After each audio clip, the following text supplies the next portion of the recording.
So it's me, Nomad, and just want to give you an update on the RV situation. So basically, I had it towed, as you know, to K&J Auto Repair on South San Pedro in Los Angeles, and they just called me. They checked it out. I'm assuming, and I'm gonna get the verdict. And so I'm really worried that they're going to tell me that the engine is no good or the transmission is no good, or that there's just something catastrophic. I'm hoping that's not the case.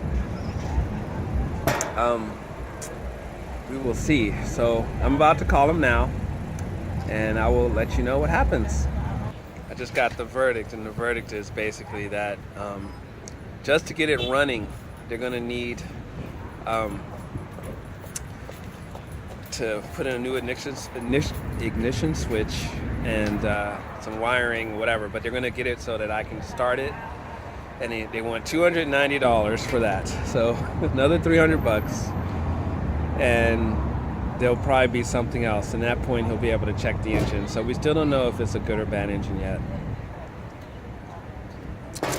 So that's where we are. I don't know. I don't know what to say here on this. I mean, I don't know. All I can do is continue this journey and see what happens. I mean, the way I'm looking at it now, this is my home on wheels. This is the only home I have. So I'm just going to keep putting money into it until I have a home that works. I'm seeing it more as a tiny house on wheels versus an RV. You know, because when you think RV, you tend to think in terms of like, oh, it's an RV, it's a recreational vehicle, it's good for trips and whatever, and then you start thinking in terms of the cost of other RVs, right? But it's a case where you want to live in it, or for it to be part of your living situation, it's really a different equation or different calculus, right? So that's how I'm looking at it. I just don't know how much more of a money sink this is going to be, but really, honestly, it's still cheaper than rent, you know, like, in LA, to get a one bedroom is on average like $1,800 That's a one bedroom. It's not even a two bedroom. So the way I'm looking at it, you know, if I do short term rentals for my family, we're talking $3,000 minimum a month. So the way I'm looking at it, even if I put another $2,000 into this thing, at least, let's say I put $2,000 in, and I could sell it for $1,000. At least I have something I can live in, that I can get around in. That's a fallback. I can store my stuff in. You know, if I don't have a place to live, I'm not on the street or at the mercy of hotels and Airbnbs. So even if it's just worth, if I put double in and it's worth half, I still think it's worth it. So that's kind of how I see things on that front right now. So right now I'm at a relative's again, temporarily for about 2 weeks. And I'm not sure what I'm gonna do. I don't know what's gonna happen in 2 weeks. I would really like a nicer RV.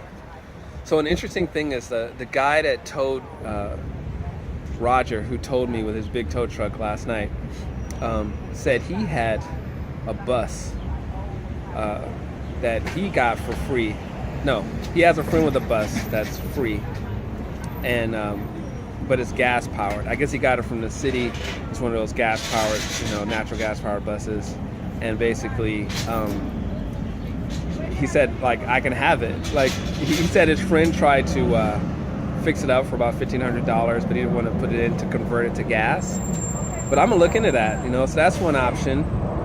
So if there's anyone out there that's interested in a gas powered bus, let me know, and maybe we can work a deal. Also, he has, being a tow truck driver, he gets opportunities, right? So, as you know, he has a dental office basically said to him that he could have this RV late model. It's pretty nice, but it was a dental office. All the dental stuff's been removed, so it's just an empty shell on the inside. I haven't seen it, but it looks pretty good from the outside, and he's selling that for like $3,000. So if you're interested in that, let me know. It looks like it's about a 40-foot RV. But I'm gonna on the website, on the blog, I'm gonna start a section to sell RVs and buses and stuff. And I don't know how we're gonna do this. I'm just gonna start doing it, and maybe we'll help broker deals, or sell them, or what. I have no idea. Sell them on commission, consignment. I have no idea. Yeah. So that's kind of one idea. So one cool thing out of all this is the fact that I got to see what someone has to go through, and I'm going to actually use Urban Nomads to make a business to help make that process easier for people. So I'll keep you posted on that. But that's kind of where things are right now in general. All right, I'll talk to you soon.